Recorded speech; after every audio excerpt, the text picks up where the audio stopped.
ஆமா கௌரி, சின்னையாவுக்கு என்ன பார்க்க கூட பிடிக்கல. அவர் முகத்தை திருப்பிட்டு நிக்கிறாரு. நீதான் கொலையெல்லாம் பண்ணனு எனக்கு தூக்கு தண்டனை கொடுத்தா கூட நான் சந்தோஷமா ஏத்துக்குவேன்.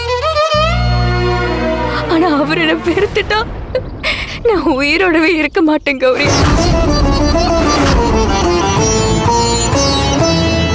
துர்கா, என்ன பேசுற நீ?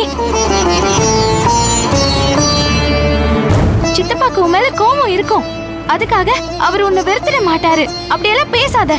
சரி கௌரி, நீ எல்லாத்தையும் சின்னையா கிட்ட கேட்டு தெரிஞ்சுக்கோ.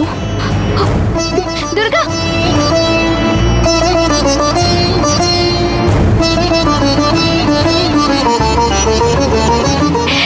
என்ன தப்பா எடுத்துக்காதீங்க சின்னையா.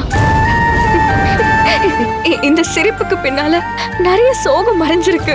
ஏற்கனவே சொல்லிருக்கேன்ல, துக்கம் அதிகமாகும் போது எனக்கு சிரிப்பு வந்துருது. எதையும் நான் வேணும்னே மறைக்கல. என்ன தப்பா எடுத்துக்காதீங்க, என்னை கோச்சுக்காதீங்க சின்னையா. அதை என்னால